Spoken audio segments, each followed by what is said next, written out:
Are you a parent who's struggling to find a local pitching coach in your area that checks all the different boxes on what you're looking for? Maybe you're a parent of a daughter who wants to be a pitcher, but you're not sure if she has the right mechanics, or you don't even know the first thing about mechanics. Are you a parent that's worried about your daughter using weighted balls to try to increase arm strength and worried that maybe she's going to tear a labrum? Well, we're going to cover all that and more on today's show. Thanks for tuning in, guys. As always, I'm Rob. And I'm Chad. And we're the Bucket Dads.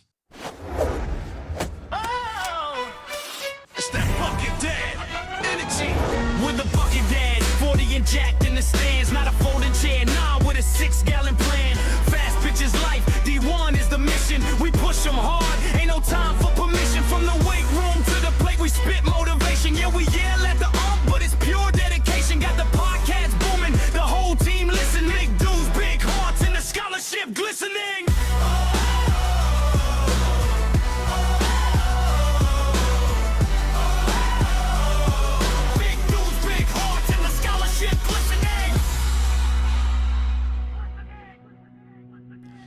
So we have a special guest on today's show. We have kind of a mad scientist, but really just a badass pitching coach in Scott Vandehey.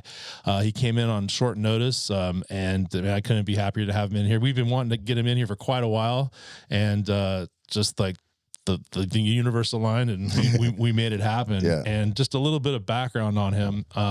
He's my daughter's personal pitching coach. Yep. And I struggled for a long time to try to find a pitching coach, and I think Scott was like the eighth pitching coach that we started working with in like about a year and a half. Yeah, you know, sure. And there's just issues. You know, one thing versus another, and well, you kind of go through all the struggles. You know, I think in the beginning, in the early, like say my experience, let's just 10U. Which was just last year. It seems like every girl wants to be a pitcher. You know what I mean? Yeah. And every girl wants to be a pitcher, and most of us. I'll be the first to admit my side. Not all of us, but on most of us, bucket dads, we don't have a lot of experience out there yet. This is our first go at having daughters who want to be pitchers and play softball. So a lot of us don't even know really where to start. So you got lucky, bud. Yeah, I got lucky. Basically, I was desperate. I was talking to like varsity players, I was talking to everybody, and then finally in some fast pitch forum, I don't know if it was Fast Pitch Talk or something like that on or a group on Facebook, someone said, man, you should look into Paulygirl Fastpitch certified pitching coaches. And I was like, that's a great idea. And then I got on there and I looked, and there's like 25 in California, 40 down in Texas, 30 over in Florida, right. And 2, well now 3, but 2 in Oregon. Right. And of the 2, Scott was one of them. Nice. And then, funny enough, I found out Scott and I went to school together at Glencoe. Yep. And we didn't even know each other. Yeah, and we were a year apart, and I don't remember his face. He doesn't remember me. Really? I remember the last name, but there's other Vandehey. Yeah, exactly. Yeah, I didn't tell you that part? No. Yeah, it's a crazy small world, man. So I reached out to him, and the rest is history. Yeah. But Scott, I want to hear, well, first of all, a little bit of background on him. He's a 16U coach for the Sherwood Fireballs. He has 2 daughters, or two, right? Yep. So we got Bailey. Bailey is a catcher on the Sherwood Fireballs team. You guys B-level? A at this point. Yep. So pretty badass coach. Yeah. And then his daughter Harper is on the Silver Bullets on Chris Davies' Silver Bullets team, and you guys are B team on that one, right? B team. B. And so Harper is a pitcher and Bailey is a catcher. And so it works perfectly for our podcast as catcher pitcher. Right. So real quick, I want to hear about how you became a pitching coach and like your origin story on how it all came about. Yeah, well, first of all, thanks for having me. You know, I hear you guys talking about this a lot, and finally got schedules aligned and could get out here. That's the hardest part, is getting the scheduling together. Yeah, for sure. Especially coaching 2 teams and pitching coach and just life, work, all the good things. For sure. Yeah. But yeah, my story is really not any different from yours, Rob. My daughter's a pitcher. Went through the same struggles trying to find a pitching coach, you know, reaching out to people on the forums, struggling one way or another with people. How many coaches did you have to fire before you figured out that you had to do it yourself? Yeah, right. I mean, I wouldn't say I fired them, and we just stopped going to them. Okay. Well, eventually you just decided you're going to do it yourself. Yeah. Well, yeah. So, I mean, I don't even know. Probably 6 or 7, probably in the same boat as you. Yeah. And it was High school girls, it was 6'7". college. Yeah, 6'7". Hey, You can edit that out. Sure, that's yeah. staying for sure. Oh, okay. But yeah, it was high school girls, it was college girls, it was you know, just random people, ex players Sure. that had played, just, you know, even non-players that just, oh, I'm a pitching coach. Yeah. And it always came back to, is my daughter getting better? Right. And she would go to someone and maybe she would get better for a lesson or two, and then it would just stop. I was like, well, what are we doing? Like, we're wasting our time. Like, Yeah. And money. and money. Yeah. Right? And, or, you know, we actually had a pretty good girl. She was in college, but she's in college. So we Right. get her for like a week here, and then she goes away for 3 months. And then we get her for a couple weeks here. Yeah, I'm similar, and I have the same boat going on with that too. And so it just got really old. I'm like, what am I doing here? Like, how do we do this? And then because you're bouncing around between coach to coach all the time, you get, well, we're going to do this with this coach, and well, no, now we're going to do this with this other coach, and Right. like it's just screwing around. Right. So Yeah. then we got in with this college girl. She's not Polygirl certified, but her father was Polygirl certified, and she was a pitcher, and we got in with her, and I was like, oh, this is different. Like, Right from the start, just so we're all on from the the same page. start. What is Polygirl, and what makes it different? So than, Polygirl, so Rick Pauly, yeah, he is a pitching coach. His daughter was one of the elite level pitchers. I mean, she's like probably, I don't know how old she is, in her 30s, I think now, but she is still like an elite level pitcher. Like she still pitches. Really? Yeah. Wow. Oh, where like nationally or over in Japan or like where? Internationally. Yeah. Wow. I think maybe she had just retired recently, but Wow. yeah, she was pitching Sweet. way up there. cool. Okay. So he pitched, or he was a pitching coach for University of Georgia for quite a while. I think he was a pitching coach for the USSSA Pride professional team. So he's one of the top coaches around. Sure. And so he started this program where, you know, he's not just coaching pitchers, he's coaching coaches to coach pitching in his style. Copy that. And what his style is it's not, this is what we used to do, this is how it's always been done. It's none of that. Sure. It is, we're going to put sensors on you. We're going to use biomechanics. Heck yeah. We're going to measure. That's right up your alley. We're going to measure every 100%. single thing we can measure. We're going to measure it. We're going to get like actual, like, you know, physical therapists in here to like figure out how the body is supposed to move. Wow. We're not going to get hurt, you know, and we're going to measure, like, if you do this, what's the result? If you do this, what's the result? And dial in what is the perfect pitching mechanics for speed, for accuracy, to not get hurt, and then build a program around that. Wow. Yeah. And That's it's wild. pretty intense. It's pretty remarkable. That is remarkable. Yeah. That's pretty crazy. When I first stumbled upon this, when I said that somebody like referred like, oh, you should go find a Polygirl certified coach, I actually think the first thing I was thinking was, I'm going to go get certified, because I was like kind of in that boat, and I like looked at all these different courses, and I was like, good God, this is exactly what I'm looking for. Yeah. Like, this is like, we're talking like he like hit every single thing that I would ever thought of in mechanics. And I was like, man, this is exactly what I'm looking for. Oh, I wonder how many coaches are in Oregon. Boom. Then I found it. You know, and I was like, forget getting certified. If one of these guys takes her on, I'm good to go. You know, because it's not cheap. It's not Wait a cheap. minute. It's hard. You're like, you know. And at one point you were like, wait a minute, fourth period. No. So yeah. So I found this girl, and her dad was certified, and it was a different level. Like just what she's teaching, how she's teaching it. And so then she goes back to college. Shit, this whole story again, right? Right. There we are again. Yep. But then, you know, I'd actually known her dad through Little League. Like, I'd kind of been in the circle. And I'm like, I know if I just go ask him, he's going to say no, because he's a busy guy. He has no investment anymore. His daughter's out in college. Yeah. And so I just kind of let it sit for a while. And then he came to me and said, hey, I know she's going back to college. If she wants to keep taking lessons, you can bring her over. Yeah. And so she started seeing him, and I'm not putting his name out there on purpose. Sure. Yeah. You can go to Polygirl Fastpitch and find who I'm talking about, but whatever. Yeah. That's fair. That's fair. Anyway, so my daughter started seeing him, and it's like, now we're even more next level, like insane, like just breaking down her mechanics, like bit by bit. I'm like, oh my God, this is awesome. So, you know, we see him once a week, and in between, it's like, I don't know what the heck I'm doing. Yeah. She wants to go pitch. I don't know how I'm supposed to support her. I feel that. So I asked him, like, hey, you know, I've been coaching for a long time. What do I need to know to help support her as she because we can't see you all the time. He's like, all right, here's what you need to do. And he pointed me to Paulygirl Fastpitch, and I started going through those same videos. Yeah. And there's a couple free ones out there, and they're like, oh, okay, yeah, this is great. Yep. And then like, okay, now breakdown. I got to do there's like different levels of there's elite. There's Sure. I can't remember what I think the it's like intermediate. Yeah, right? there's a couple different levels. Yeah. So I did the first one. I'm like, screw it, I'll just do it.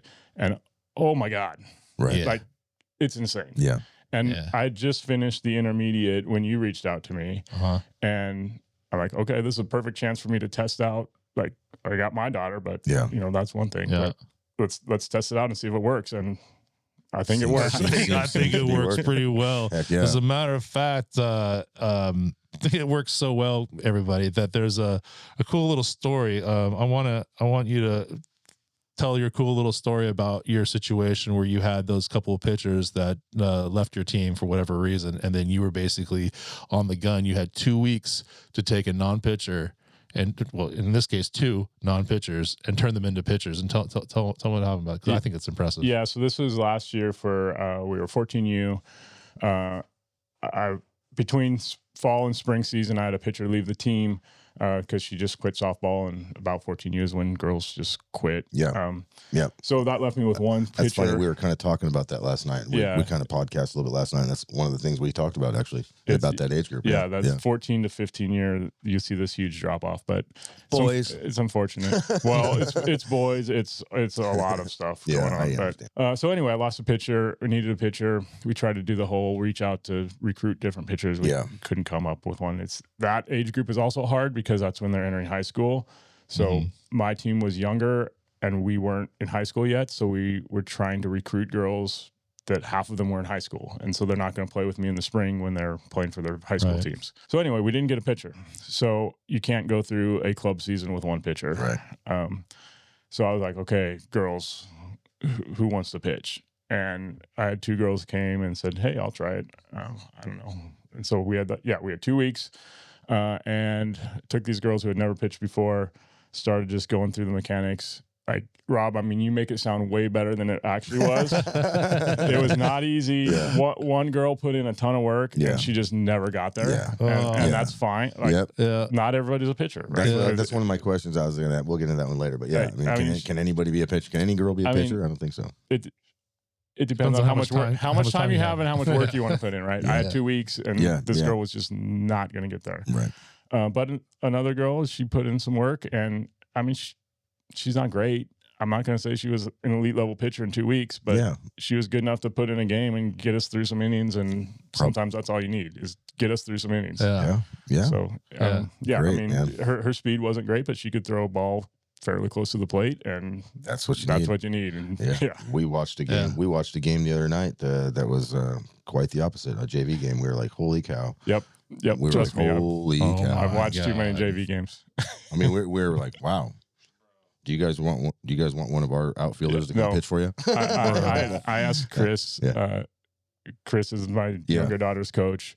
So 12U, if we could go scrimmage a JV team, because we would probably beat them. Yeah. I think there's no doubt. I'm pretty sure our team would beat the team that we're talking about. Well, I don't know about the second team. The team they were playing seemed to be pretty legit. We'll keep their names out of the But I shit you not, the worst pitcher I've ever seen. Oh no, trust me. No, we're talking like 10U. Like, I've seen all the pitchers I've been seeing at 10U were better than this girl. Yes, for sure. I could not believe it. I would say 75% of JV pitchers don't play travel ball, rolling the ball or just starting off. Yeah, it's amazing to me. Rolling the ball behind the batter, over the batter's head by 10 feet. No, what's amazing to me is that, okay, listen, like, maybe you guys don't have Pauly certified coaches working at your school, but the internet's there.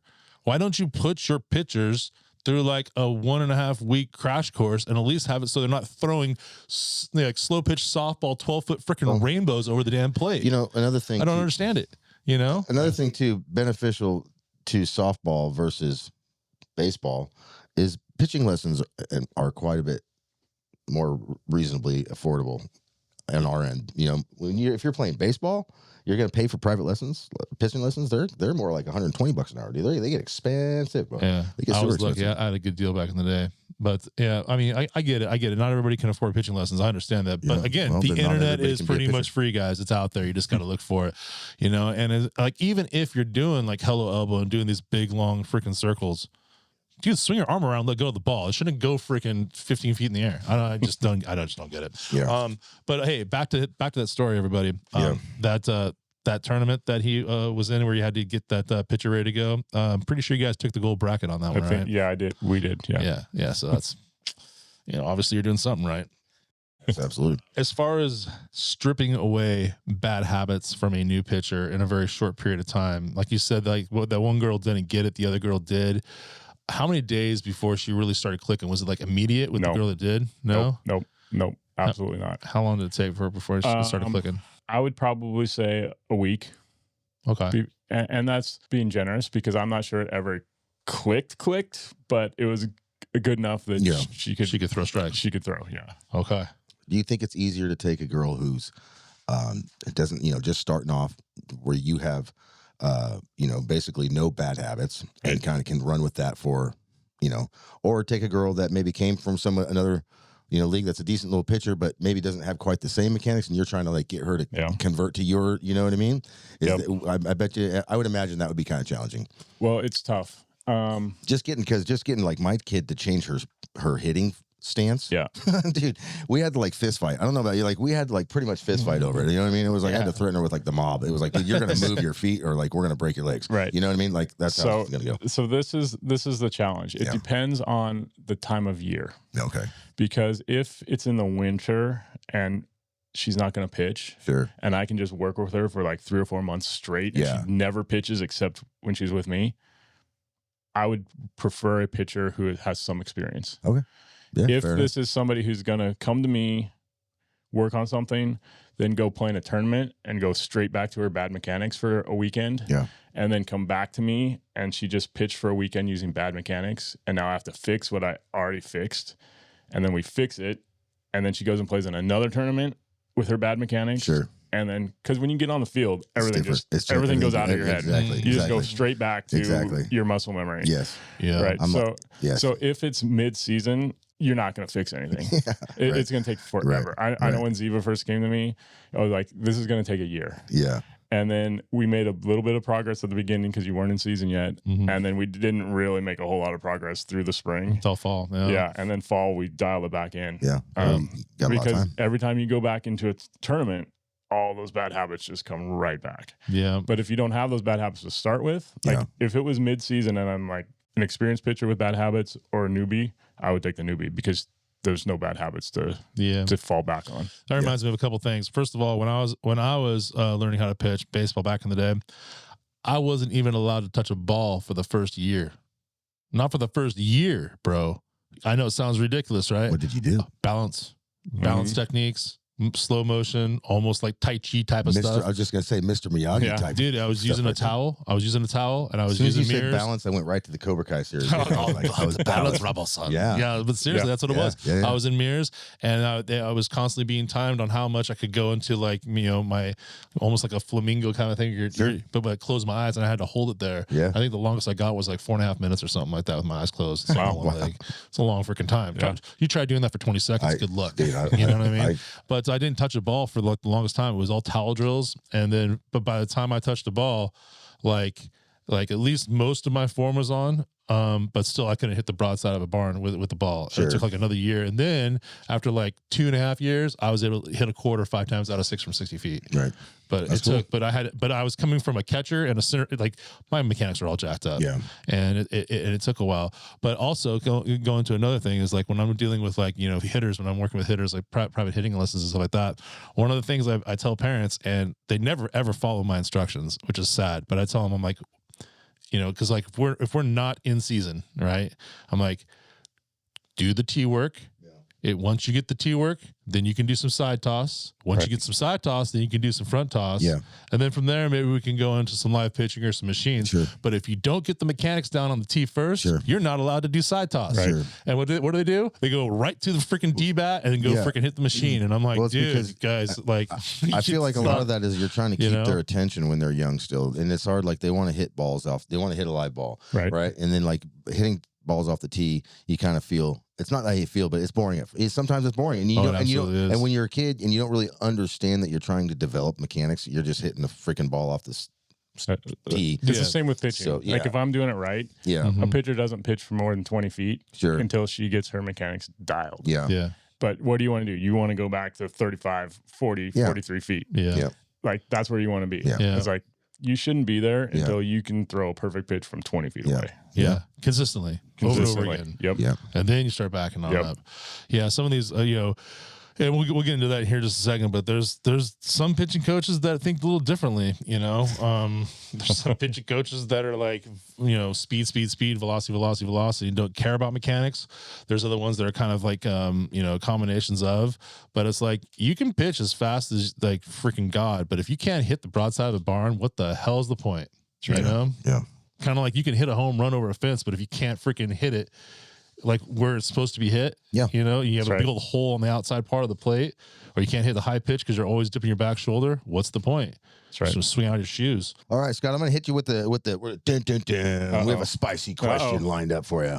All right, we want to know, Scott, give us this is the parent horror story. We want to know what's the worst piece of advice a coach gave your daughter before you started coaching. All right, think about that for a second. No, I know. I know. And you can get spicy. And here's the best thing about this podcast. It's not even going to be spicy because here's the best thing about this podcast, so we can edit anything out. Yeah. Or not. Yeah. If you go off on if you go on for like 5 minutes, you're like, you know what? You should probably just edit that out. And I'm like, oh, I'll snip it. I'll figure it out. He'll be like, yeah, sure. No, I know the worst piece of advice. Yeah. This was, I don't know if it was my daughter's first pitching coach or one of the early pitching coaches she had. She would pitch, and his advice when she threw a bad pitch, whether it was a wild pitch or slow or whatever, fix it. That's it. That was his advice. Make an adjustment. Fix it. Yeah. Just like that. Yeah. No commentary, no like discussion of how to fix it, what she did wrong, or hey, how did that feel? Yeah. Like, did you release it a little weird? Sure. Did you step weird? No commentary, just fix it. Yeah. Did it feel different than the last time? Wow. And so my daughter, she was like 8 or 9. Yeah. So I mean, she's not going to talk back to this big adult. She's like, okay, I got to fix this. After the lesson, stressing out. After the lesson, I'm like, hey, when he says fix it, do you know what he's talking about? And she's like, no. Yeah. I'm like, okay, we're done. Yeah. We're done. We're done. Yeah. Wow. Yeah. Like I will tell Ziva, hey, what happened? Yeah. And then she has to tell me what happened. Sure. And then if she was wrong, I'll say, well, this is what I saw. Yeah. How did that feel? Yeah. And then we'll have a discussion about it. Sure. Right. But fix it. Yeah. Yeah. And then note it after she's made that adjustment. Hey, good job. Made a nice adjustment. Right. You hear that a lot. You know what I mean? Exactly. But you got to give that to them so that they know that they made the adjustment. And you see that they. That's right. Or at least they're trying to make it. And you recognize that. Hey, good job. Even if the ball went somewhere crazy, but you still made it. You did something different. Yep. I get that. Heck yeah. Jeez, that's crazy. It's wild. I kind of like the idea too of like we have Abby's a catcher, and so she has a couple different coaches that she goes to, but one of them is just a few years older than she is. She's a varsity. She's a junior at Glencoe. She's on the varsity. She's a catcher. And I like that because there's that, they have a cool little relationship, right. And they have, I don't know, it's there's none of that weird like catch it, fix it, whatever. You know what I mean? Like obviously I know I got to catch it, but what am I doing wrong here? Right. And there was something else he said I caught on was when you get to the field, how when it's game day and you get out there, how everything just kind of goes to shit. Everything just kind of, and I was thinking about that too. It was like Abby's a catcher. It's like oftentimes we practice these drills all the time. Block, drop to your knees, block, drop to your knees. And then in game day, it's like, where did it go? Yep. What the hell, dude? Yep. You know what I mean? Yep. Yeah. That's where I think we just got to start beating them, honestly. Yeah. So, 10 lashings for you. Yes. No great dishonor. Before we get more into pitching, I just want to, since we're on the topic of catching, what's it been like? I mean, have you worked with any like catching coaches for Bailey? And for sure. Has it been like a similar situation as far as trying to find catching coaches, or has it been like a little bit easier, or what? No, I mean, I think catching coaches are a little easier. Well, it's different. There's not as many of them. Okay. So that makes it a little harder. Sure. The one thing I've found is a lot of catching coaches are baseball coaches. It is not the same. Yeah, like despite absolutely. what everybody says, Right. every baseball catching coach will say, oh, it's exactly the same. It is not. No. It is not. The biggest difference is a baseball pitch starts as a ball outside the strike zone. Sure. A softball pitch starts as a strike in the strike zone. Okay. That makes all the difference in the world for catching technique. Yeah. Because thought about you're that. pulling a ball into the strike zone in baseball, you're keeping a ball in the strike zone in softball. That is different. Sure. So how you frame is different. Anyway, That's interesting. so Never thought about it that way. yeah. So finding a coach is pretty easy. Yeah. I think for catching, there's not as many like intricate mechanical things that you have to worry about. Like, yeah, you need to know how to block, you need to know how to frame, you need to know how to set up, whatever. But there's like maybe 5 or 6 of those. Yeah. Yeah, like you're still going to catch the ball. You're still You're got to gonna catch the catch ball. it. With Yeah. pitching, there's probably, I have a checklist when I do like an assessment of a girl. Yeah. There's like 178 things that I look at. Yeah. Wow. I don't think I could count 178 things a catcher has to do in an entire game. Yeah. Like that's in one pitch, there's 178 things Sure. that I'm looking Wow. at. So it's easier to find a coach because there's not as to find a really good catching coach. Yeah. It's not as technical. Sure. I would just say make sure it's a softball coach, Sure. not a baseball coach. Yeah. Yeah. Yeah. All right. So going back to pitching, I kind of want you to take the deep dive into whip, modern science, and what differentiates you from the other pitching coaches in the area. Whoa. Ooh, that's a good That's one. a long question. Yeah, we got. Dun, dun, dun. Well, you know, 'cause we got time, Scott. I mean, there's a big difference between what you do and what most everybody else does, in my opinion. All right. There are a lot of things that probably differentiate me from other coaches. I would say the number one thing, I am process oriented, not results oriented. So most pitching coaches throw strike, throw strike, throw strike, throw as hard as you can, throw as hard as you can, throw as hard. That's Reps, all reps. they care about Right. is can you throw a ball somewhere close to the plate and as hard as you can throw it. That's all they care about. Results. Was it a strike? Was it fast? Sure. I do not care if a pitcher throws fast. I do not care if a pitcher throws accurately. I care if she has proper mechanics and is throwing in a way that's not going to hurt her body. Because if she has proper mechanics, she is going to throw fast and she is going to throw strikes. Yes. Because if your mechanics are solid, the ball Everything is going to else go where it's supposed to go as fast as it's going to go. To give people a little bit of an example of this, when we first went to Scott, one of the things he said was, "Hey, we're going to change this. We're going to change this. Your velocity is going to drop off, but within like a few weeks, it's going to pick right back up." And that's exactly what happened. Yeah, so a lot of coaches are focusing on building up muscle, and when you're focusing on like throwing a pitch hard, you muscle up, and it actually slows your arm down because you tense. Mm-hmm. I focus on being loose, so it's not a muscled movement; it's just loose whip. Yeah. And that whip is what gives you your speed. So if we're really focusing on building a lot of muscle, it's actually going to slow you down. And so I think Ziva, when she first came to me, was really focused on pushing that ball through as hard as she can. Yep. And I was like, look, we got to relax, figure out that mechanic. And once you figure out that whip mechanic, that speed's going to skyrocket back up. My daughter goes to Steve Reynolds' place a lot, and he teaches. I don't ever talk to him about pitching mechanics because Abby goes up there for catching. But Sure. anyways, the girls do go up there for pitching lessons, and he was talking about he teaches whip is what he teaches. I asked him internal rotation, hello elbow, blah blah blah blah, just kind of shooting the shit with him, and he was like, well, actually. He kind of thought about it. He's like, it's more whip than anything is what it is. He's like, it's not really internal rotation. It is, but it's hard to explain. And so he kind of went on to, I was just like, as a catcher, I never really just heard of just the whip technique. Yeah. I was just known internal rotation and hello elbow. You know what I mean? So, Yeah, it's kind of hard to whip without internal rotation. Correct. That's what causes the whip. Yep. The more externally rotated you are, and then the more like we've actually just been working on this with Scott. The more externally rotated you are, the more whip like movement you have. Sure. The more travel you have for the whip. Yeah. Right? So, I was actually trying to tell Ziva, I was like, Ziva, I'm gonna teach you how to do. And she's like, what? I was like, this sounds weird. I'm gonna teach you how to pack a can of chew. Snap. You know, so I was like, teach you how to pack a can of chew, because I swear that whip and the little wrist snap at the bottom is kind of similar to that. And I was like, back when I was in high school, like even if you didn't chew, you had to know how to pack a can of chew, you know? And I was explaining it to her, but she's like, interesting. That cue, actually, I started using with one of my 16U pitchers because she could not get the whip. Like, that just didn't make sense to her. Like, snap your wrist. And that started to like sink into her head, like what we're looking for. It's just that quick rotation.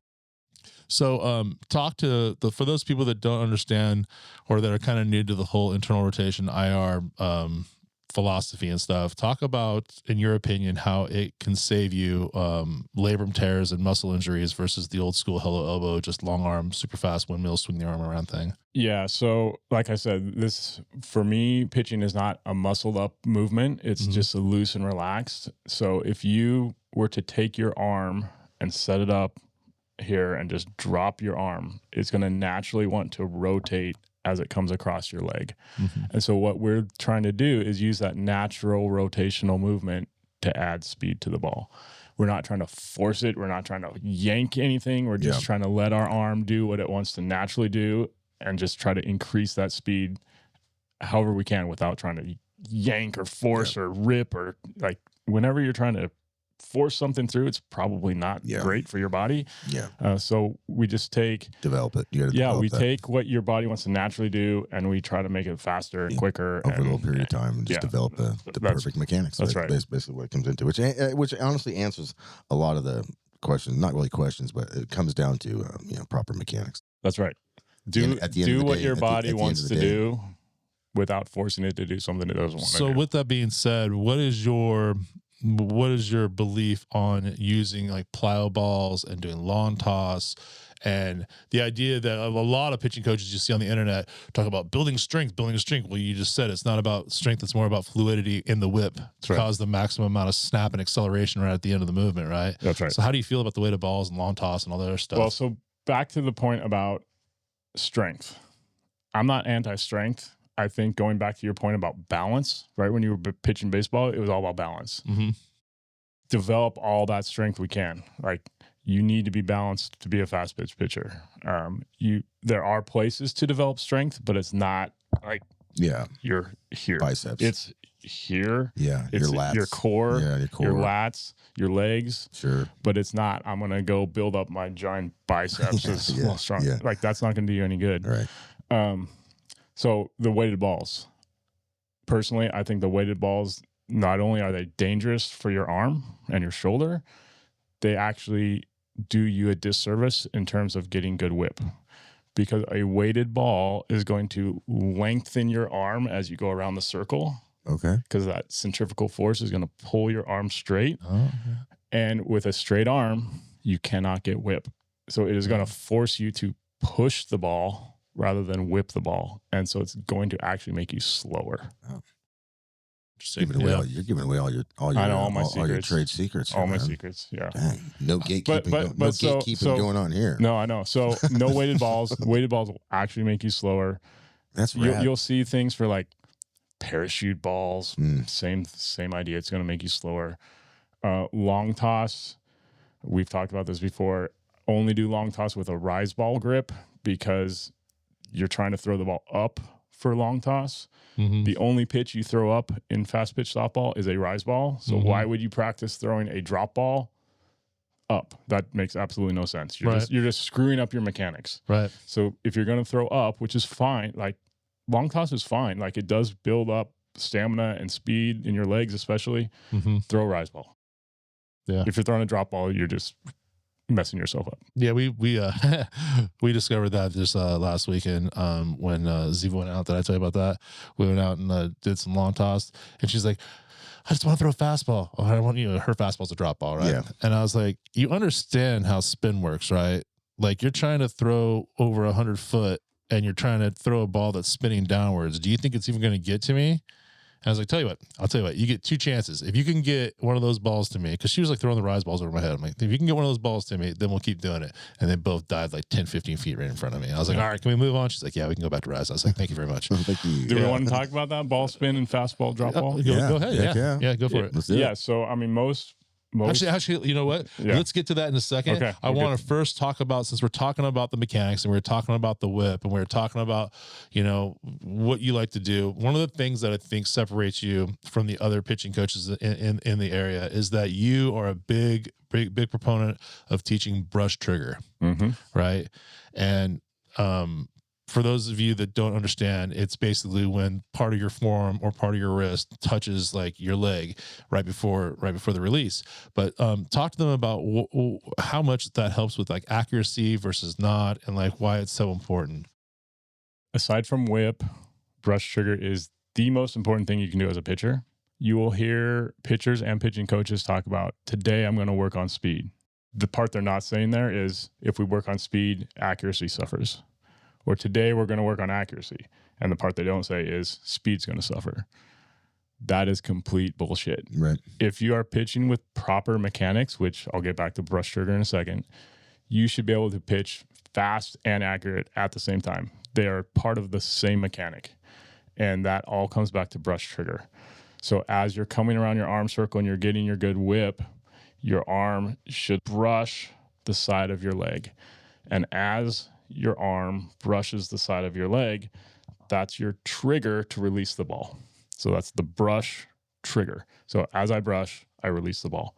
If you release the ball at that spot every pitch, it will go straight and it will go fast. Yep. And if you will see pitchers whose arm is out away from their body, you will see pitchers whose arm is like way out in front of their body.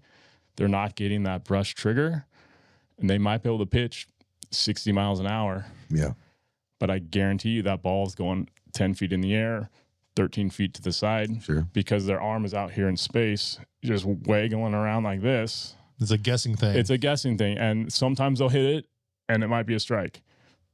The other 10 times, their arm's here, here, here, here. If your arm is here, every single release is going to go straight. Yeah.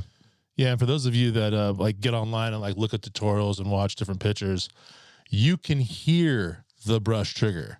Yeah. You think it's their glove slapping their leg, but many times, if not most of the time, it's not the glove slapping their leg. It's, you can hear the brush and the thunk, like as they release, and it's crazy because once you know to listen for that and you start looking at the glove, you're like, oh man, that totally isn't the glove slapping their leg. That's totally them freaking brushing their leg and like releasing the ball. Yeah.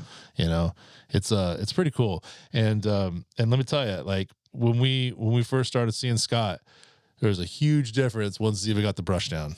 And he's got a bunch of different tips and techniques that we're not going to share online on how to do that. But let me just tell you, dude, if you're interested in having Scott as a coach, teaching brush trigger, he's got some ways to make it happen real fast. And once it happens, you will see the accuracy pick up substantially in your doesn't daughter. involve whipping or canes. Clubs. No lashings.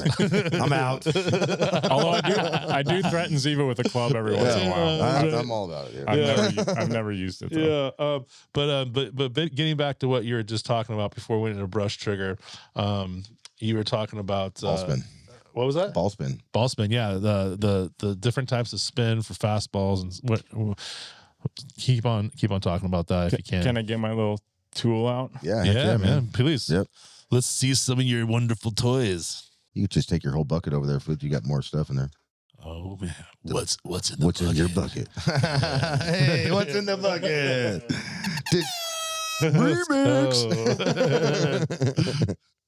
All right, am I back? All right, we're on. Yeah. All right, this is my fancy dancy tool for showing ball spin. It's literally a bolt with some electrical bearing or tape. something, just a little- No, it's just a just hole. on a bolt? I There's a gotcha. hole drilled in a ball with Gotcha. some electrical tape around Perfect. Nothing that fancy, guys. it. No, it's not fancy at all. Yep. Yeah, a bolt, a dowel, some a dowel. glue, and that's about it. Yeah. So this line demonstrates ball spin. So the direction the line is going is the direction of the ball spin. So as a fast pitch pitcher coming out underhand, the ball is what we would call a fastball. Then just the normal straight pitch is going to spin towards the catcher. Sure. So the way ball spin works is the direction of the ball is important, and then the direction of the spin is important. So a ball moving forward this way, away from me, spinning towards the catcher is going to drop down. Drop down. Yep. It's going to drop the direction the ball is spinning in relation to the direction the ball is moving. Sure. So if it was like this, so spinning sideways, moving this way, it's not going to move at all. It's just going to stay straight. Yeah. If we move it like this, it's going to go the direction of the spin. So follow this line. Gotcha. Move it like this, it's going to go this way. If we want to get fancy and get a rise ball, we have to spin it backwards to get a little lift. It's actually not going to rise. It's just going to not drop as much. Sure. What's that called? The Magnus effect or something like that? Yeah, Magnus effect. So it's just the different pressures that the air, like this is what Polygirl teaches you, man. That's They rad. go into all the physics. Science. But anyway, yeah, there's different, because it's spinning and moving through the air, there's a differential pressure that gets placed on the ball. Sure. And so the pressure pushes it down, or this way pushes it up, or pushes it, if we spin it this way, it curves. So for me, a perfect fastball would be this, we call it 12-6 spin. Sure. Okay, on a clock. This is 12 o'clock. This is 6 o'clock. It's going straight from top to bottom. Yep. This is a perfect fastball. It's going to drop. So that's why I call it a drop ball. It's not really a fastball. It is going to drop. Right. But it is your fastest pitch. Okay. Because you're putting all your energy straight into the ball. It's going to go as fast as you can throw it. You start putting different types of spin on balls. You're putting more energy into the spin, so it's going to slow down the speed. So your fastest pitch is going to be dropping. I mean, technically, I guess a bullet spin fastball could be faster because it doesn't have the resistance in the spin pulling it down, but then it doesn't have any movement. And if they see it coming, they're just going to crush it because they know there's not going to move, right? Well, actually, you really want to get deep. In order to put, so bullet spin, what you're talking about would be this. That's going to go straight. In order to put that spin on it, your hand has to be on the side of the ball. Because your hand's on the side of the ball, whether it's this side or, this side, you're not putting all your energy forward. Oh, makes sense. Your energy is going sideways one way or the other. Yeah, a twist instead of a push. It twists. That's So very good. you can't throw it as fast as putting it straight into the ball, which is going to give it downward spin. Interesting. So there are a lot of coaches who say fastball, and yeah, they teach the fastball with this, Sure. we call it bullet spin or gyro spin. They teach that, but it's not as fast as the actual drop ball. So here's a question. So let me see the ball. Let me see that thing real Yep. quick.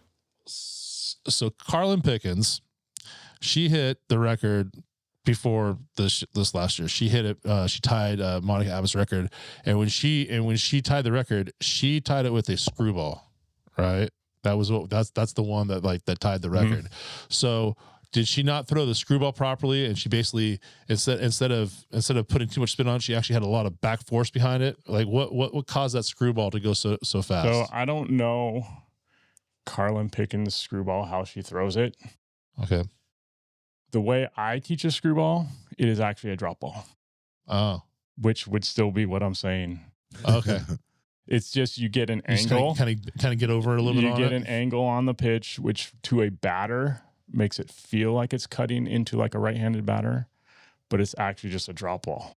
Oh, that makes sense. So you get out and you kind of get a little sideways on it so that it's a drop ball with the 2 to 7 spin. Maybe kind of this bit of spin on it, but it's not going to be that. Oh, so you're just offsetting the horizontal axis. Right. So this is a straight drop ball. Mm-hmm. This would be a bit of a Drop curve. well, this is actually going to go. So this is your drop screw right here. Oh yeah. Okay. Yeah. Because it's going to go the direction of the line. So yeah, she's just outside it a little bit, and she probably stepped a little bit towards first base, which then gives you that angle.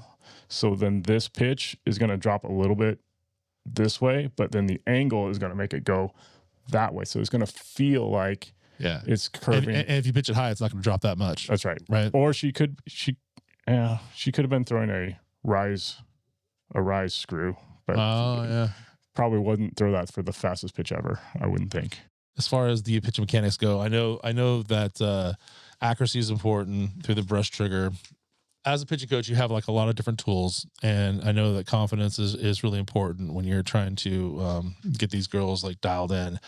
Talk about some of the technology used, specifically PitchLogic, because I know Rick Pauly is a big proponent of PitchLogic. And just for those, there's a chance, I don't know if we really even talked about it on here, but there's a lot of our viewers might not even know what PitchLogic is, but you do it and you're pretty good at using it. Yeah. So, I mean, technology wise, PitchLogic is probably the only thing I use besides just a normal radar gun. Like for me, this bucket is all I need to be a good pitching coach. Nice. Is usually most of this is just balls. Right. We'll put the balls in the bucket over here, buddy. That's right. That's right. It's I have wiffle balls. I have baseballs. I have 10-inch balls. I have 12-inch balls. I have lacrosse balls, and that's all about different weights. But you'll notice I didn't say I have weighted balls. Right. They're underweighted. Sure. And the reason they're they're underweighted is to develop whip, the quick release, not the strong muscled release, the quick release. So we do that with underweighted balls, and that teaches the quick release. But that's basically all I use. Yeah. But yeah, so PitchLogic. I don't have it here because I had to trade mine in because Ziva broke it. I'm just joking. Ziva didn't break it. She helped part of the problem. She smashed it with the ball. She helped break it. Yeah. But basically, what a PitchLogic is, it's just it looks like a regular softball. Sure. You wouldn't know it if you didn't know that this was special. This is not it, but it looks like this. And inside are a bunch of sensors and gyroscopes and all kinds of stuff. Sure. And you hook this up to your phone. There's an app. We'll Bluetooth it. Yeah, Bluetooth it, and a pitcher pitches it like normal. It's the exact same weight. There's no like weird weight distribution. Like it is perfectly centered. Like you would not know it's not a regular softball. It has the right seams on it. Yeah. And so you throw it, and it measures speed, velocity, spin. So it measures spin, direction, angle, spin rate. It measures distance. It measures offset, horizontal, vertical, release point. So it has like a little dot, like on the app. You look on your phone. There's a dot, like the last release point where it came off your finger. It maps it all in 3D. It's on 3D, like the rock back, the circle, the release, the travel, the catch. Insane. And then it's like it'll measure like I think you showed me some videos. Actually. arm speed. Yeah, and you can see the 3D motion. You can see the arm circle, the arm path. You can see the release point. Measures happiness and confidence level. Just kidding. But it'll tell you how much did it offset. Like if you throw a rise ball, like I said before, rise balls don't actually rise. They just don't drop because gravity's trying to pull this thing down. It just stays up here a little longer. And to our eyes, it looks like it rises, but it doesn't. But it'll tell you how much gravity did it offset. Sure. So this ball, I'm throwing a rise ball. Maybe it dropped 2 inches, but it offset 8 inches. Yeah. So it would have been here, but it ended up here. Yeah. It'll tell you, and these are just the metrics I use. There's like 100 different things that ball it measures. Freaking impressive. Well, no wonder why Rick Pauly's all about that. If he's all about the science and like the 4D or 3D motion captures and stuff, it's amazing. I'm sure you can keep that data and then and then it tracks it, right? So it saves it all. I can look at one session versus another. Yeah. I can just say, okay, that's we're doing rise balls, so I can take all her rise balls and look at past rise balls and compare them over different sessions. That's rad. Or I can look, okay, we're doing fastballs and changeups. Like, what's the speed differential between those pitches? Like, do we have a link for that? Well, I was just about to say, so you cannot buy these on Amazon right now. You can buy the baseballs, but you can't buy the softballs. I don't know if they're back ordered or not. Scott was talking about they might be back ordered. I sent an email to PitchLogic to F5 Sports 4 days ago, trying to get an affiliate link or a coupon code for us. So you might have something right here. I know. As he's been talking, we definitely have had some graphics talking, supporting what he's been saying. I just don't know if we have the affiliate link yet. Hopefully we do. If not, we're not gatekeeping anyways. Do your own research and get what you can get. Yeah, but it's not cheap though, guys. It's not super cheap, but it is game changing, especially if you're interested in these kind of metrics and tracking them. Yeah, I just had to get a new one because mine broke, and it took me about a month. Yeah. So. Now, also, guys, if you're gonna get this, because like I said, it's not cheap. Like we're talking hundreds of dollars a year. It's a subscription, right? Yep. The ball doesn't work without the subscription. So, and you're allowed one replacement every 6 months, right?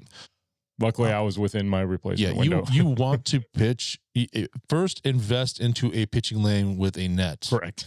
Because if you don't have that, if you don't have that net, that into a chain link fence, if you don't have that net, man, that ball only takes so many freaking barn doors and backstops and all that crap. So hey, moving on. There's some new philosophies that have come out recently that I'm hoping you'll talk about that are reshaping just mechanics in general. We're talking about the aerial versus terrestrial thing. Mm-hmm.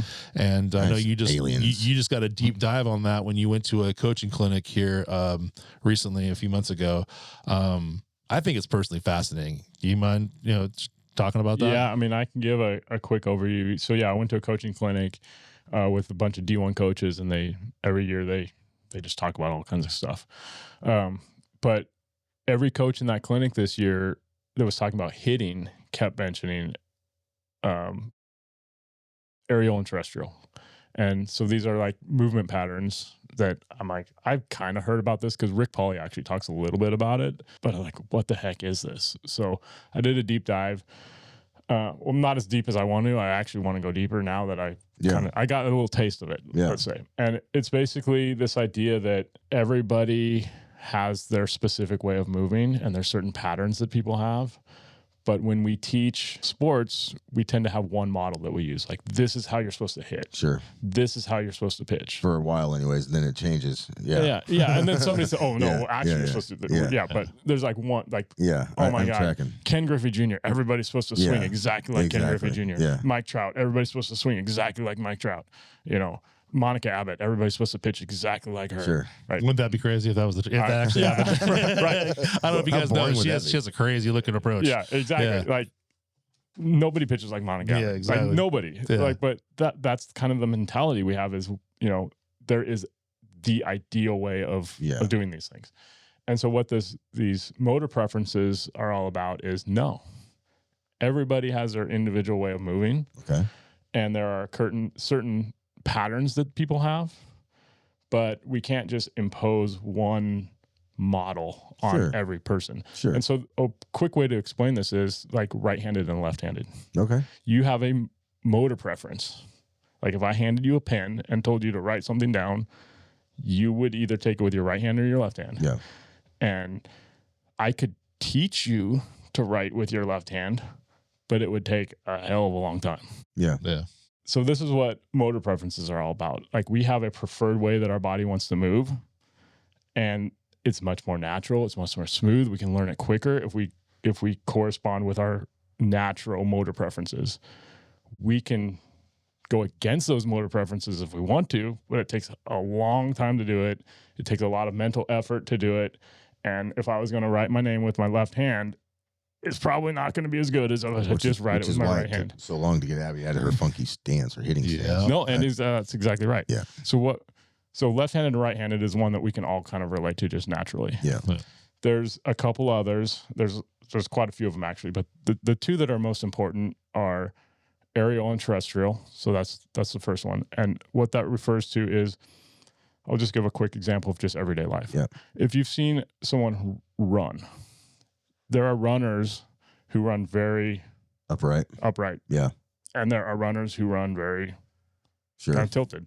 And if you watch them, if you pay close attention to them, the runners that run upright, their head stays straight. Yep. The runners who have that lean, they're bouncy. Yeah. Kind of Bouncing goes all over. Yeah. And you can even walking down the street, you'll see people who are kind of Yeah, they're on their bounce. toes. Yeah. They're on their toes. So that's aerial and terrestrial. Yeah. Aerial people with an aerial motor preference tend to bounce, and they want to go up. Yeah. Terrestrial want to go horizontal. Okay. Forward. So terrestrial people will lead with their hips. Aerials lead with their shoulders. So where people are talking about hitting, right? You see hitters, and you'll see someone like Mike Trout or Aaron Judge, Sure. and they are all in their hips, and they are just driving their hips through the ball. Yep. That's a very terrestrial hitting pattern. And then you'll see people who are much more upright, and they're hitting more with their shoulders. That's a more aerial hitting pattern. Yeah. And you'll see people who just drive straight, and you'll see people who kind of bounce as they hit. So that's terrestrial and aerial. And what these college coaches are saying is, we don't just teach one hitting style anymore. The traditional hitting style is terrestrial based. Yeah. Drive through the ball. Sure. Yep. But if you have a kid who is a aerial and you're trying to teach her or him a terrestrial way of moving, it's like trying to teach someone to write with their left hand who's right-handed. Yeah. That makes sense, man. Can they do it? Sure. Yes. but it's going to take them a hell of a lot longer. And when they're up there at the plate, they're going to be thinking about it instead of just hitting. So you're essentially developing a coaching technique to work through their. So yeah, take their natural movement pattern and develop a hitting style around it. And sure, maybe they're not going to hit 37 home runs in a year. Sure. But will they get on base? Yeah. Can they hit the ball? Yeah, they can. Wow, that's a wild approach. So like with an aerial hitter, it would probably be more of a dropping into frontside resistance than a Correct. dipping and driving into frontside resistance, right? Correct. So it's all about, can you take that motor preference and get to a proper hitting spot? And yes, you can, but you don't teach it the same way. You don't get there the same way. I think that's just freaking fascinating, man. And so that's one. Aerial and terrestrial is one. Another one is associated and disassociated, and that has to do with your shoulders and hips. And can you twist your hips one way and your shoulders the other way? And you will see people who can do that very easily, and you can see people who are just like stuck. Yeah. And usually as a coach, like before I learned about this, I'm like, because my older daughter is, so associated means your hips and shoulders are kind of stuck. Yeah. Disassociated means they can kind of move independently in different directions. So my older daughter is super associated. Her hips and shoulders are stuck. And you can see this when, like, I have her do karaoke, right? Karaoke, you're supposed to be moving back and forth like this. She is so awkward. Like, she's trying to do karaoke and she's like tripping over her own feet. And like, this has been like 10 years. Yeah. And we cannot break it. Finally, I hear, oh, motor preferences. Oh, that's why she can't do karaoke. But the proper hitting technique is get your hips and shoulders separated to get that power, but she can't do it. So then we have to, I'm like, oh, instead of yelling at her, like, do this drill and do it 1,000 times. And now it's like, oh, okay, that drill's not going to work for you. Yeah. We got to figure out another way to get you to get that power in your swing. So that, and this is just, it's been applied to hitting. That's why I'm talking about hitting, because that's where it's been mostly applied. We're starting to get it applied to pitching, fast pitch. It's been applied to baseball pitching a little more. Yeah, like Randy Johnson, for example, would be like aerial. For sure. Yeah. Randy Johnson versus like Roger Clemens, who's just like straight. That's like a bull. Yeah. So that's a perfect example. Both extremely good pitchers, totally different styles. Sure. But now it's starting to get applied to fast pitch pitching too. And so we're just getting into that. But the problem is you can't just like watch a video and say, oh, that girl's aerial, that girl's terrestrial, because they've been taught a certain way. Yeah. And so they may have actually been taught out of their natural motor preference. Right. So then you got to assess, well, okay, that's how you pitch. Is that how you should be pitching? Sure. Yeah. So as far as that goes, I mean, let's get transition back into fast pitch pitching. So like that would really make a difference on how they leap, right? Leaping, drive. Yeah, that driving drive. out versus trying to get up and then landing, depending on the leaper. Correct. So a terrestrial, you'd want to get up in the air and land versus like a terrestrial where you want to like drive low. A terrestrial is going to stay straight on the ground. Yeah. An aerial is going to have that natural tendency to come up and use gravity to pull her back down into her speed. Yeah. Mm-hmm.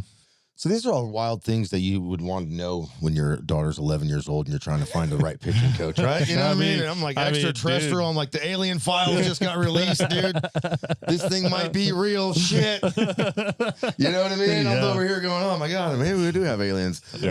No, that makes sense, man. But you know, these are things that you just kind of learn along the way, right? I mean, the thing is that like once the internet hit, like the difference in those that are on the tip and those that aren't on the tip got bigger and bigger and bigger and bigger. Yep, the ones that are on it that their kids are working at young ages, they're just that gap is just expanding versus the ones that don't. So you kind of have to do it. And you'll see that too, probably more as a 16U coach. You know, the ones that made it that far. You know what I mean? Now you're really starting to tweak.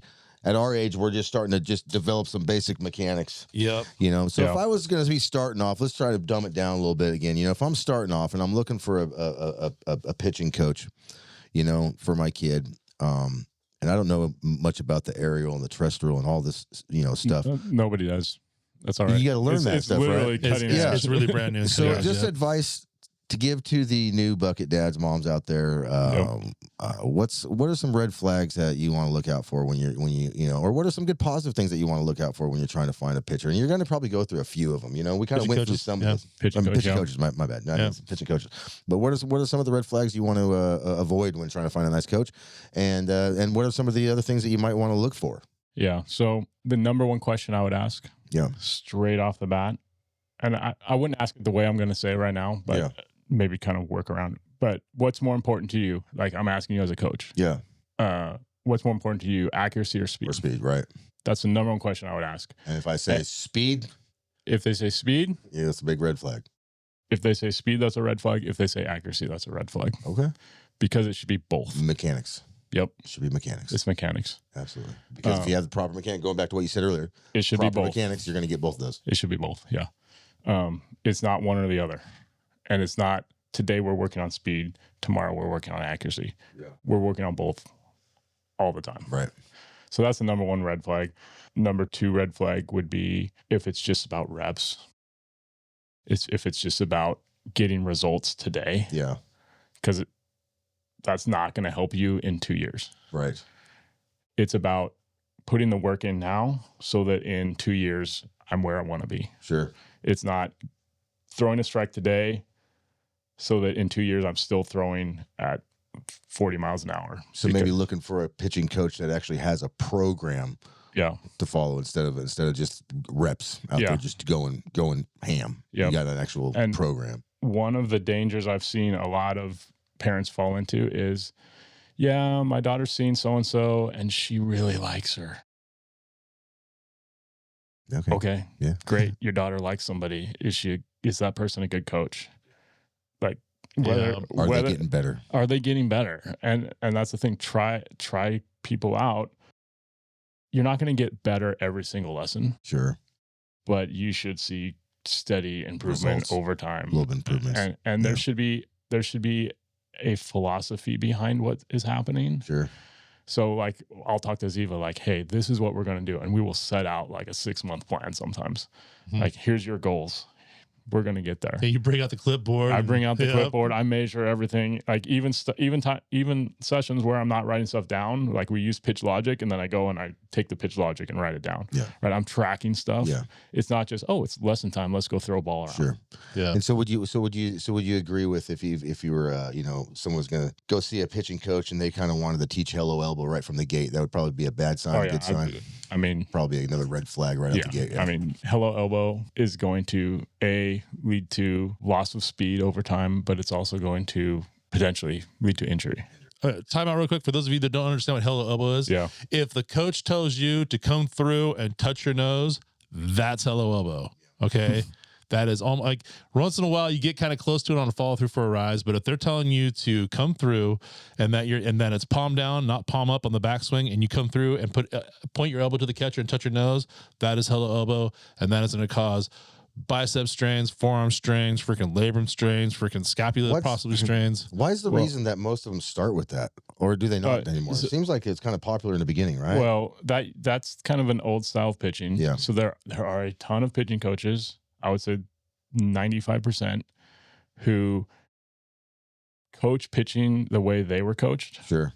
And so all of these old styles and bad habits just keep getting repeated over and over and over again because, that's what I did. Yeah. Well, why did you do that? Yeah. I don't know. That's what my coach told me to do. And so they never change anything and they just keep coming back and back and back. Yeah. So check this out, man. I'm not going to name any names. We've gone through a lot of different pitching coaches, right? One of the pitching coaches, I won't even say if it's a girl or a guy, but they basically, I was able to see them pitch, right? And they had like picture perfect mechanics. Like you'd have been proud. You'd be like, damn, I guess it's a girl that came out.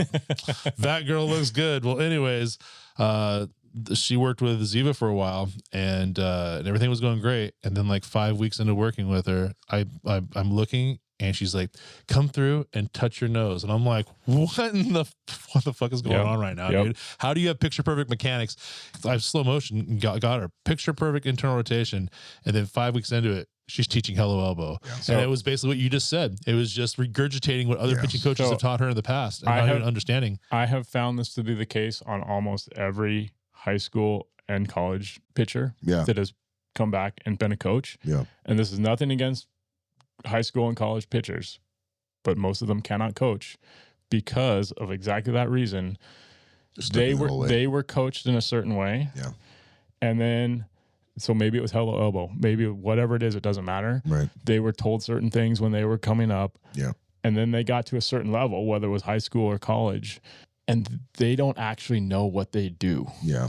Like they were told one way, but how they actually pitch is not the way they were coached, but they don't realize that. Yeah. So now they go back and they're pitching a totally different way that they just kind of fell into, but yet their coach told them something back when they were 15. Yeah. And so now they come back and they regurgitate that because they think that's what they're doing, but they're not. Yeah. And they don't understand that Times change. exactly, or that they aren't Can't doing what exchange. they were told. Yeah. Yeah. Yeah. That happens all the time. What is let's talk real fast about the importance of a good relationship between a pitcher and a catcher. This is kind of cool because pitcher's dad, catcher's dad. So we kind of have this relationship that we're kind of trying to get them to kind of, you know what I'm saying? It kind of all comes around. So is it super important to have these two are always paired up, you know what I mean? Yep. Pitcher and catcher, these two. So when I take this pitcher out, I'm going to take this catcher out because this is her catcher. Or is that not really a thing? Or that happens? It seems like it happens sometimes. But what's the dynamic there between the pitcher and the catcher? And should it be a really good relationship? Obviously, I think it should, but we can just talk about that. Yeah. I mean, it should be. As you get higher level, it becomes less common. Sure. Just because you're on a team and you didn't choose, you're not on a team with your friends anymore. You're just on a team. Yeah. Whether it's your high school team or a travel team or whatever. Regardless, if that relationship is going to work, it has to be based on trust. Sure. Like you do not have to like the person. It helps if you do. Yeah, absolutely. For sure. But you have to trust that person. So you have to trust, your pitcher has to trust that your catcher is going to catch the ball. Yeah. Your catcher has to trust that your pitcher is going to put the ball where she's supposed to put it. Right. And if one of those breaks down, it doesn't work. Right. So if you're calling for an inside drop ball and your pitcher throws a outside rise ball, Does what she wants to do or whatever. or just misses Yeah, her spot okay, or yeah. whatever, it makes the catcher look bad, Yeah. but it's really the pitcher's fault because she didn't hit her spot. Right. And then That happens a lot. It happens a lot. That happens a lot. But Man. Abby takes so much grief for so many wild pitches. Dude. Right. They're like, No, come on, Abby. it- I'm like, dude, that ball was like 12 feet from her fucking glove. Right. Come on, get on. no, it happens a lot. But the reverse is also true, right? If Yeah, you yeah, call for a outside drop Yeah. and you want it in the dirt, Yeah. and your catcher should know that ball's going to be in the dirt, Yeah. she better be there ready Yeah. to block. 100. And Right. like you said, then it all goes to shit. Sometimes they just forget what to do. Yeah, right. I'm taking all my money back. So all my money back, dude. so it's a complex relationship, but it boils down to they have to trust each other. Yeah. And like if your catcher knows that your pitcher's going to be maybe not hit her exact spot, but she's going to be around the spot that she's supposed to throw the ball. Yeah. That gives your catcher confidence that, I can go get that. And if your pitcher knows that, hey, I can throw a ball in the dirt, I can throw a ball 2 feet off the plate, Sure. and my catcher's going to be there because that's where I was supposed to put the ball, that gives the pitcher confidence too. But if that breaks down, then all hell breaks loose. As a pitching coach and as a head coach, how much leeway do you give the pitchers and catchers to be able to adjust on the fly? Like if you send in a signal like I want this pitch, and for whatever reason they see something, they feel something happens, they're like, no, I think we need to do Yeah. this At what pitch. point does that? You know what? Yeah. I would love if that happened. Yeah. I have tried to get my pitchers and catchers to call their own game That's sweet. Yeah. for a long time. And so my daughter's a catcher. Yeah. She is comfortable. She's just getting comfortable calling her own pitches. I'm like, great. Yeah. If you see something, if you know that batter can't hit that drop ball, 100%. throw it. Like, that's fine. Let her know.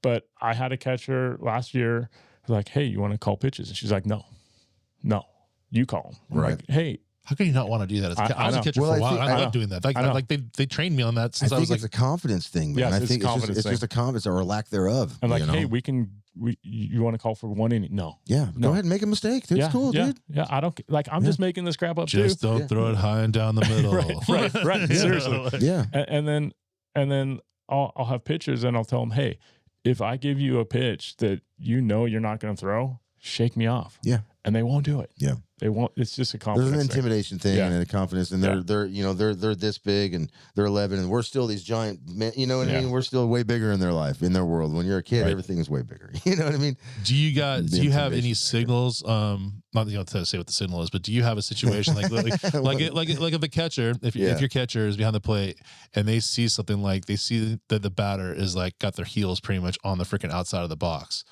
Do they have like a signal like, hey, she's stepping way out? Like, because maybe your angle, maybe you're too low to the Right. ground, you can't see the angles, and No, I mean, I'll talk to my pitchers and catchers between innings, like, hey, what are you seeing? Yeah. Like, and they'll tell me stuff like that, but we don't do it in the middle of the inning. Because I've heard some coaches like on like forums and stuff like that. They're like, yeah, my pitcher has a little thumb signal or something like that if it's like outside or if she's far inside. So that way, because so many times I'm so far away I can't actually see. Yeah. Sure. Or if they have like an open stance, it looks like they're on the outside of the box, but really their back foot is like hugging the freaking Right. inside line. You can't really see it as much. I was just wondering about that, but that's cool that you would prefer your catchers and your pitchers to take more ownership over the pitch call. And I think like that's really important because as a pitching coach, you're teaching your pitchers to have that cerebral like ability Right. to be able to discern what pitch to throw and when to throw it in what situations and what count, be able to read everything. And that goes- And if you take that away from them, you're in my opinion, you're stunting their growth as a pitcher. Right. Yeah, And so that goes back to another thing that I would look for in a pitching coach. So one thing I talked to Ziva a lot about is what happened with that pitch. Like, how do you throw that pitch where you wanted to throw? Like, you didn't throw that pitch where you wanted. How do you get it where you wanted? Right. Because I'm not going to be there standing next to her in the circle. Sure. I'm not even going to be on the sideline because I'm not her regular coach. Yeah. She's going to be out there by herself. She's going to have somebody else on the sideline yelling at her. Yeah. She needs to be able to figure out that stuff on her own. Sure. And if your pitching coach isn't teaching that side, like Yeah. You have to be able to learn how to. you have to be battle able through to it. be your own coach Yeah, absolutely. and figure out what's going wrong. And that's where a good catcher comes in sometimes. Your Yes. catcher comes in and Correct. gives you some of that good coaching that, Right. I love seeing stuff like that. I love seeing stuff. I love it when Abby's and Cal, they do. They're throwing, they're coaching their pitchers sometimes. I love that stuff. for sure. It's Yep. good stuff. You got a couple more topics for them? Yeah, man. I was just gonna want just a couple more things. What should a dad never ever scream when we're on the field? What should a dad never scream? You know what I mean? When the pitch goes wild, you know what I mean? Is it a good thing to be like No. How much should a dad talk to the umpire behind the Zero talking. I would say the worst thing a parent could say is something like just throw strikes or just throw hard or something like that. Yeah. The best thing, just be supportive? I think just be supportive, clap, say, hey, good pitch, or hey, you got this. Like, and just the worst thing you can do is try to coach. Yeah. Or tell the coach to, hey, Or switch her out. Right. Hey, it's trying to get my kid out of there. Right. It's making me look bad. Right. For sure. For sure. Do that stuff right in front of your kid. Hey, get my kid out of there. She looks like an asshole up there. She's losing the game here. Come on. Right. Your right. kid's like, damn, dude, I don't want to do this no more. You're just there to Yeah. watch your kid, and it doesn't matter how she does. You're there to watch your kid and support your kid. There's one topic I want to touch on real quick before we call it quits. Yep. And this is probably the most controversial topic in softball right now, in my opinion. Well, there's two. One is obstruction, super controversial. The other is leaping and replants. And like the rule change. The things are the climate is changing when it comes to replants and what's considered crow hop. And now I have a feeling within like about a year, they're probably going to be changing their description of what actual crow hop is, because so many girls are landing with their cleats down instead of sideways. They're abusing it. Yeah. 100%. Watching men's fast pitch, everybody crow hops, everybody's got cleats down. Obviously they're getting more torque or more power out of doing it. Otherwise they wouldn't do it. How do you feel about girls and the girls that are coming up learning how to pitch, USA rules versus say NFH or NHFS, National High School Federation Softball, versus like, D1 and NCAA? Like, What's your thoughts on all that? Yeah, I mean, there's so much movement on that right now, and all the rule sets are different. So my approach is coach to the most conservative rule set, because then you can pitch anywhere. Oh, that's a good idea. Our college program's starting to intentionally coach crow hops. Yes, they 100% are. Will they call it a crow hop? No, but they are doing it. They're coaching it. I coach like 12U girls. Yeah. I'm not going to teach them that, because until the rule set changes everywhere, I have to coach the girls I'm coaching. I'm not coaching D1 pitchers. Sure. If I was, would I coach a crow hop? Maybe, but that's not where I'm at. Yeah. And right now, for me, getting mechanics for these girls who are like 10, 11, 12, under 18, getting their mechanics down is more important for me than, oh, look at this little trick you can do. Yeah. Like, yeah, maybe you'll get a little more speed if you did that. But at the same time, adding that extra little leap can screw up your mechanics unless you have them already dialed in. Oh yeah, that makes sense. If you don't have your mechanics dialed in, adding that leap is going to screw up all of your sequencing. So balance and everything. So we else. talk about sequencing with Ziva all the time, right? You have to do, your body has to move in the right order to get your whip. And if you screw up that sequencing, your whip suffers. Yeah. And so if you're adding a leap, it's going to screw up your timing, which is going to mess everything else up. Yeah. Unless you have it all dialed in perfectly to begin with. Yeah. So for me, I'm not teaching leap. I don't care about it. Just let's get everything else dialed in first. Yeah. Makes sense. Rad. So to wrap this up, how can prospective parents find you to have you coach their daughter and walk them through what like the initial first couple of weeks would be, as far as like how you would analyze their daughter, and like, you know, just like the, you know, what's it like, you know, meeting Coach Vandehey for the first time, and like, you know, I don't know, it's probably pretty scary. You can probably answer that more better than me. I was kind of nervous the first time I met you. I was like, this guy's serious, man. Jamal Abbey, don't mess this one up. This guy's freaking serious. You better catch all these balls, dude. So, I mean, you can find me at coach.vandehey@gmail.com. You can flash that wherever we're on the screen. Send me an email. We'll figure something out. Yeah. In terms of my approach, so the first thing I would do is just have the girl pitch. Yeah. Well, actually, first thing I would do is just talk to the girl. Like, hey, who are you? What do you do? Just get to know you a little bit. And then I'd have her pitch, and I just watch her, maybe take some video. And that might be the whole first lesson. Yeah. Like, we might not get into a whole heck of a lot the first time. I just want to figure out who this girl is. Yeah. Figure out what she's doing, what we need to work on. And assessment essentially. Yep. Yeah.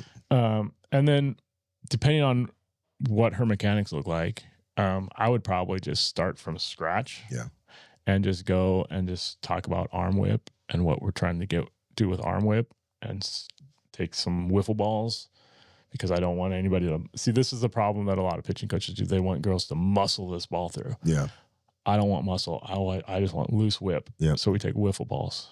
No muscle. You don't need any muscle. Just whip that wiffle ball. So Ziva does light flight. She still does it to this day. She loves it. Yeah. She can throw that light flight like 1,000 miles an hour. Yeah. And it smacks that wall, and it makes her feel good, because she's throwing it so fast. Yeah. She's not throwing it hard. No. She's not muscling it. She's just, It's like a fast bat. yeah, It's just not a just muscly bat. It's a fast bat. Just that little wrist flip. Knock Right? balls out of the freaking park. That's right. So that's the first thing we would do, is just get that whip down.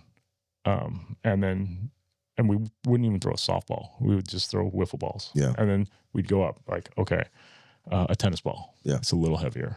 Then we do a baseball. It's a little heavier. We just work our way up so that you can do a full-size softball, but you're not trying to muscle it. Yeah. You're still whipping it.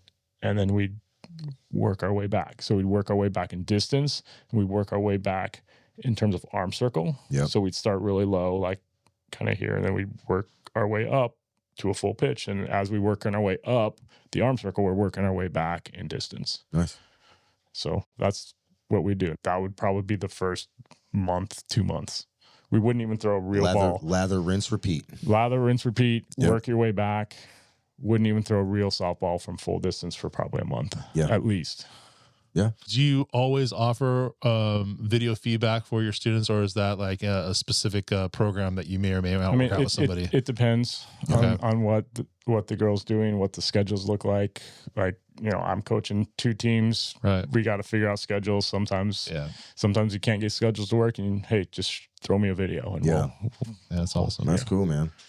Absolutely. And then I would imagine, you know, the typical probably once or twice a week, some homework, some take home stuff like Always that. homework. Always homework. Always the swag ball smacking the door. Pow, pow. Oh man, You know? we definitely did that. Yeah. And we did that. dragging their, you know, even Abby's definitely, you know, doesn't want to be a pitcher, but she still throws that ball against the door. We still have the square against our front door. Nice. You know, the squares, the blue tape that we put up Oh yeah, a year ago or We did it whatever, too. a year and a half ago. We It's got a still grid up there. on our door. It's still up there. Yeah. She still every once in a while will be thump. What the hell was that? You know? Yeah. No, man. I think we nailed it. I think dude. we did I too. think I really appreciate you coming out, Scott. You bet. Thanks again, man. This is probably honestly, I'm going to call it right now. This is probably one of our best informative. This is probably going to be our banger right here. So I'm glad that you're a part of it, man. And you're going to help us. Yeah, we're going to push it pretty hard. And you might want to like send a little blurb to Rick Pauly and let him know that he's going to see this in a lot of different forms. This is going to be the first podcast that we actually push really hard. Okay, nice. So appreciate it. I mean, it'd be great if we could get Rick Pauly on as a remote guest one of these days. Yeah, man. You know, also Garrett Raymond. He's a Polygirl certified coach, also elite from Vancouver. He's going to be coming on down here pretty soon. And I talked to him about maybe one of these days, both of you guys being on the show at the same time. That'd be sweet. That'd be badass. Yeah, But yeah, his sweet. daughter is one of the pitchers for the Huskies. Oh, nice. Yeah. Okay. Sweet. Oh, always, man. Thanks again. Beautiful bet. show. Oh, Yep. hey, if you made it this far, don't forget, like, share, subscribe, and we will see you. Comment, talk trash, whatever you guys want to do. Yeah, Just man, talk some smack. engage. So thanks Peace. a lot for watching, and Scott, thank you so much for coming on and such short notice. And Thanks for having me. Yeah, You bet. Cool. All right, well, There it is. see you guys later. All right. Peace out.